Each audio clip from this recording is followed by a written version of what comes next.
আমার সামনে সাংবাদিক এবং মিডিয়ার বন্ধুগণ, প্রশাসনের কর্মকর্তাবৃন্দ, আগত প্রিয় ভাইয়েরা, যুবক তরুণ ভাইয়েরা, মুরব্বিয়ান, পর্দার আড়ালে আমার শ্রদ্ধা মা ও বোনেরা, আমার মাইকের আওয়াজ যে পর্যন্ত যাচ্ছে যারা শুনছেন তাদের সকলকে অন্তরের অন্তঃস্থল থেকে জানাচ্ছি আসসালামু আলাইকুম ওয়া রাহমাতুল্লাহি ওয়া বারাকাতুহু। সর্বপ্রথম মহান মনিবের দরবারে শুকরিয়া আদায় করি। আল্লাহ রাব্বুল আলামিন আমাদেরকে এই দিনের আলোয়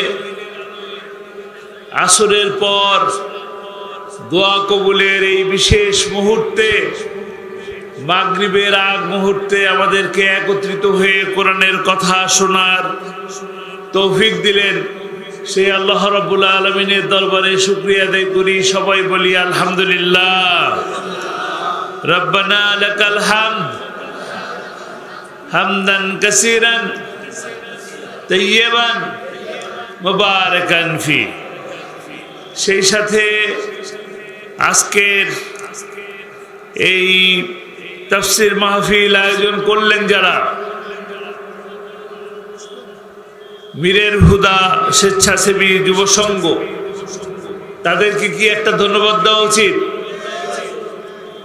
যারা এত সুন্দর প্যান্ডেলের মাধ্যমে, এত সুন্দর মঞ্চের মাধ্যমে আমাদেরকে ডাকলেন, বসালেন, কোরআনের কথা শোনালেন, এই মহতী উদ্যোগকে স্বাগত জানিয়ে আপনাদের সকলের পক্ষ থেকে মীরের হুদা স্বেচ্ছাসেবী যুব সংঘ এবং গ্রামবাসীকে আপনাদের পক্ষ থেকে আমি অভিনন্দন জানাচ্ছি, শুভেচ্ছা জানাচ্ছি। আল্লাহ তাআলা তাদেরকে এইভাবে কিয়ামত পর্যন্ত যতদিন সুযোগ থাকে এরকম অনুষ্ঠান তাদের দ্বারা কোরআনের মাহফিল পরিচালিত করার তৌফিক দান করুন।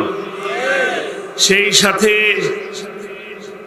সেই বিচারের দিন, কঠিন মুসিবতের সময় আমরা যখন যারা এখানে এসেছি, আমাদের এই আশাকে আল্লাহ তাআলা কবুল করুন এবং এই মাহফিলের উসিলায় ওই মুসিবতের দিন আমাদের গুনাহ খাতাকে মাফ করে দিন।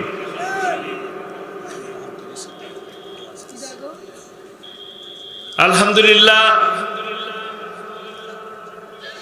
আমরা কি ভালো আছি? ভালো আছি না মন্দ আছি? একটু ভালো করে শুনি আপনাদের কাছ থেকে, আপনারা কি ভালো আছি না মন্দ আছি? শোনা যায় না, শোনা যাচ্ছে না। ভালো আছেন কিনা বলেন? আগের তুলনায় ভালো আছেন নাকি এখন ভালো আছেন? আগেও ভালো ছিলেন, এখন ভালো আছেন? তাহলে একটু জোরে সোরে আল্লাহ শুকরিয়া আদায় করি, বলি আলহামদুলিল্লাহ। আল্লাহ কবুল করুন। আমরা সর্ব অবস্থায় আল্লাহ শুকরিয়া আদায় করি। আমরা যখন বিপদে থাকি তখনও বলি আলহামদুলিল্লাহ। আমরা যখন রোগে শোকে থাকি তখনও বলি আলহামদুলিল্লাহ। আমরা যখন জেল জরিমানায় থাকি তখনও বলি আলহামদুলিল্লাহ।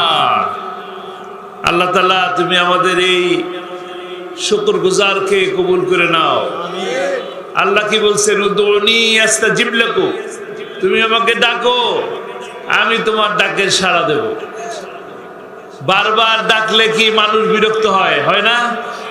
বারবার যদি আব্বারে আব্বা আব্বা আব্বা ডাকি, আব্বাও একসময় বিরক্ত হয়ে যায়। বারবার যদি মা মা ডাকি, মাও বিরক্ত হয়ে যায়। কিন্তু একমাত্র আমাদের সৃষ্টিকর্তা আল্লাহ রাব্বুল আলামিন যত ডাকি তত খুশি হয়ে যায়। আর এমন এক মহান সত্তাকে আমরা ডাকলে আমাদের মন অনেক বড় হয়ে যায়, হৃদয় বড় হয়ে যায়, আমরাও খুশি হই। আমরা সকলে বলি আলহামদুলিল্লাহ, আলহামদুলিল্লাহ। আল্লাহ রাব্বুল আলামিন আমাদেরকে সব সময় আল্লাহ শুকরিয়া আদায় করার তৌফিক দান করুন।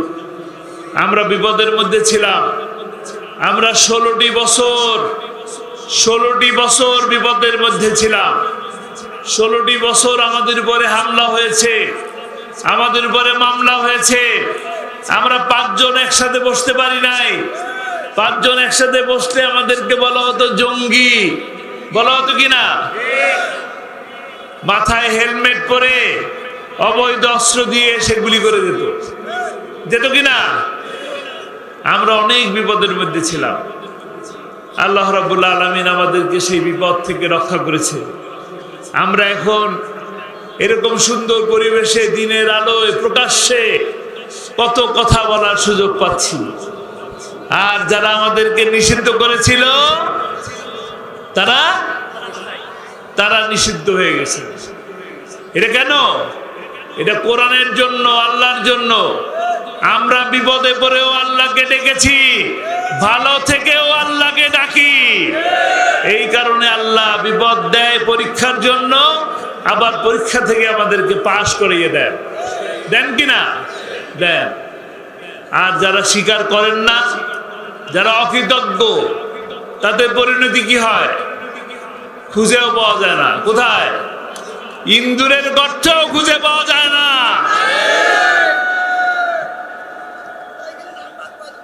কোথায় যায়? কোথায় যায়? আপনাদের প্রিয় কোরআনের পাখি আল্লামা সাঈদী রাহমাহুল্লাহ, তিনি বলেছিলেন আমাদেরকে বলো মৌলবাদী, আমরা হইলাম মূলবাদী। বেশি বাড়াবাড়ি করবা, গোড়া ধরে এক ঝাক্কা দেব। কোথায় পৌঁছাবা?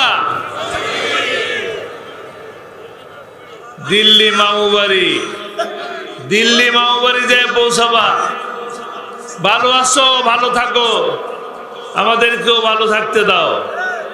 আমরা ভালো আছি না? তা আমরাও যেন ভালো থাকতে পারি, সেই ব্যবস্থা আমাদের নিজেদেরকে নিতে হবে। তারা ষড়যন্ত্র করছে, একের পর এক ষড়যন্ত্র করছে। আমাদেরকে ঐক্যবদ্ধভাবে সেই ষড়যন্ত্রকে মোকাবেলা করতে হবে। আল্লাহু খায়রুল মাকিরিন। তোমরা ষড়যন্ত্র করবে আর আল্লাহ হইলেন মহাপরিকল্পনাকারী। আমরা যতই চেয়েছি পদত্যাগ করেন, পদত্যাগ হয় নাই। আল্লাহ চেয়েছেন, পালিয়ে গেছেন। ঠিক কিনা? এই যে পালিয়ে যাওয়া, এই আন্দোলন কি জামাতের না বিএনপির? এই আন্দোলন কি শুধু ছাত্র জনতার? এই আন্দোলন সমগ্র বাংলাদেশের আন্দোলন। আল্লাহ দয়া করেছেন, মায়া করেছেন, করুণা করেছেন। আমরা বাংলাদেশি মানুষ, আমরা সেই কারণে শান্তিতে আছি। এই জুলুমের হাত থেকে আমরা বেঁচে গেছি। তারা বলেছিল তারা ক্ষমতায় না থাকলে 5 লক্ষ 10 লক্ষ লোক মারা যাবে। কেউ মারা গেছে? যায় নাই। আমরা এভাবে কাউকে হত্যা হতে দেব না। কিন্তু আপনারা যে বাইরের থেকে ষড়যন্ত্র করবেন, সেটাও সহ্য আমরা করব না। সহ্য করবেন আপনারা? তারা আমাদের ভিতরে উস্কানি দিচ্ছে। আমাদের ভিতরে যে সাম্প্রদায়িক সম্প্রীতি আছে, এই সাম্প্রদায়িক সম্প্রীতিকে নষ্ট করার, ধ্বংস করার চক্রান্ত করছে। তারা সাইফুলকে হত্যা করেছে, জবাই করেছে। আমরা প্রতিবাদ জানাই। আপনারা আমার দেশের পতাকা পোড়ান নাই, আপনারা বাংলাদেশের মানুষের প্রত্যেকটা মানুষকে পুড়িয়েছেন। আপনারা আপনাদের কপালকে পুড়িয়েছেন। ষড়যন্ত্র করবেন না। বাংলাদেশের 18 কোটি মানুষ আপনাদেরকে ভালোবাসে, আপনারা বড়, আপনাদেরকে সম্মান করে, কিন্তু হুকুমদারি করবেন না। আমরা আপনাদের বন্ধু হিসেবে পাশে থাকতে চাই। হুকুমদারি করবেন তো পালাতে হবে, পালানোর জায়গাও খুঁজে পাবেন না। বড় বড় অস্ত্র নিয়ে দাঁড়ায় থাকলেও লাভ হবে না। বাংলাদেশের মানুষের একটাই অস্ত্র আছে, একটা অস্ত্র মাত্র। অস্ত্র কি? লিল্লাহে তাকবীর। ঈমানের অস্ত্র আছে আমাদের। এক ঈমানের অস্ত্র দিয়ে তাদেরকে পরাজিত করে দেবে ইনশাআল্লাহ। কাজেই তারা যে ষড়যন্ত্র করছে, সেই ষড়যন্ত্রকে আপনারা ঐক্যবদ্ধভাবে মোকাবেলা করবেন। আপনাদের কোরআনের পাখি আল্লামা সাঈদীকে তারা ষড়যন্ত্র করে মিথ্যা কথা বলে জেলখানা থেকে হাসপাতালে হার্ট অ্যাটাক করার কথা বলে নিয়ে এসে ইনজেকশন পুশ করে হত্যা করেছে। এই হত্যার বিচার করতে হবে। এই নোবেল বিজয়ী ডক্টর ইউনূস, আমরা আপনাদের কাছে এই ঝিনাইদহের মাটির থেকে দাবি জানাই, অতি সত্বর ওই ডাক্তারকে খুঁজে নিয়ে আসুন এবং এই বাংলার মাটিতে বিচার করুন। যেখানে থাকবে সেখান থেকে ধরে নিয়ে আসুন,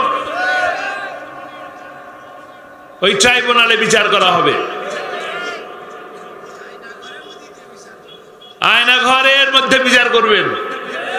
আয়না ঘর যারা সৃষ্টি করেছেন তাদেরও বিচার করতে হবে ইনশাআল্লাহ। ঐক্যবদ্ধ হওয়া ছাড়া কোনো বিকল্প কোন রাস্তা নাই। আমাদের তিন দিক থেকে ঘেরাও করা চরম শত্রুওয়ালা দেশ, যারা আমাদেরকে কখনোই বন্ধু হিসাবে দেখে না, সব সময় আমাদের উপরে অত্যাচার নিপীড়ন করে। তাদের সাথে আমরা বন্ধুত্বের হাত বাড়াই, কিন্তু তারা আমাদের সাথে শত্রুতা পোষণ করে। তারা বিভিন্নভাবে আমাদের উপরে নির্যাতন করার চেষ্টা করে। তাদের সমর্থিত ব্যক্তিদেরকে ক্ষমতায় রাখার জন্য হত্যা এবং গুমের মাধ্যমে চেষ্টা করে। আমাদেরকে চেষ্টা করতে হবে যেন এই হত্যা এবং গুম না করে আমরা একটা ইনসাফ ভিত্তিক কল্যাণময় রাষ্ট্র প্রতিষ্ঠা করতে পারি। আপনারা যে আল্লামা সাঈদীকে ভালোবাসেন, সেই আল্লামা সাঈদীকে যে হত্যা করা হয়েছে, সেই হত্যার বিচার আপনারা চান? যদি আল্লামা সাঈদীর হত্যার বিচার চান, তবে ছোট্ট একটা কাজ করতে হবে। ছোট্ট একটা কাজ। তিনি একটি স্বপ্ন দেখতেন, এই স্বপ্ন আপনাদের সামনে সব সময় বলতেন, কোরআনের রাজ প্রতিষ্ঠা হয়েছে, এই দৃশ্য দেখে যেন আল্লাহ তাআলা আমার মৃত্যু দেয়। এই স্বপ্ন দেখতেন কিনা? তিনি নাই, তার এই স্বপ্ন কি আমরা বাস্তবায়ন করব? কিভাবে বাস্তবায়ন করব? কোরআনের দাওয়াত দেওয়ার মাধ্যমে। কোরআনের দাওয়াত মানুষের ঘরে ঘরে পৌঁছে দিতে হবে। যদি আমরা কোরআন পড়ি আর কোরআন বুঝি, কোরআন দিয়ে যদি নিজের জীবন গড়ি, নিজের পরিবারকে গড়ি, নিজের সমাজকে গড়ি, তাহলেই শান্তি প্রতিষ্ঠা হবে। কোরআনকে বোঝার চেষ্টা করি। কোরআন যদি বুঝতে না পারি, কোরআনকে যদি ধারণ না করি, তাহলে গত 5ই আগস্টের আগে আমরা যেরকম জুলুমের শিকার ছিলাম, সারা বিশ্ব যেভাবে মুসলমানরা নির্যাতিত হচ্ছে, একইভাবে আমরাও নির্যাতনের শিকার হব। আপনারা কি ভুলে গেছেন কাশ্মীরের কথা? আপনারা কি ভুলে গেছেন আফগানের কথা? আপনারা কি ভুলে গেছেন চীনের উইঘরের কথা? ভুলেন নাই। সমস্ত জায়গায় মুসলমানরা নির্যাতিত হওয়ার কারণ আমরা কোরআন থেকে দূরে সরে গেছি। যদি কোরআনের ছায়াতলে থাকতাম, তবে আজ মদিনার মতন সোনার মদিনা হতো। তা আমরা এই সোনার মদিনা গড়তে চাই, সোনার বাংলা গড়তে চাই। ৭১-এ যারা জীবন দিয়েছে, এটা ডিসেম্বর মাস, বিজয়ের মাস। এই বিজয় এনেছিল যারা আমাদের জীবন দিয়ে এই বাংলাদেশকে স্বাধীন করেছিল। সেই স্বাধীনের যুদ্ধে যারা শহীদ হয়েছেন, তাদের প্রতি শ্রদ্ধা জানাই। তাদের স্বপ্ন ছিল সোনার বাংলা করা। আমরা সেই সোনার বাংলা করবো ইনশাআল্লাহ। কিভাবে করব? কোরআনের রাজ প্রতিষ্ঠার মাধ্যমে। শেষ করে দিই। কোরআনের রাজ প্রতিষ্ঠার মাধ্যমে। কোরআনের রাজ প্রতিষ্ঠা পাবে তখন, যখন আমরা কোরআনের দাওয়াত মানুষের কাছে পৌঁছে দেব। আগামীতে যে সময় আসবে, এটাই আমাদের মূল বিজয় নয়, আমাদের একটি কাঙ্ক্ষিত বিজয় সামনে আছে। আমরা সেই কাঙ্ক্ষিত বিজয়ের লক্ষ্যের সামনে ধীরে ধীরে হেঁটে যাচ্ছি।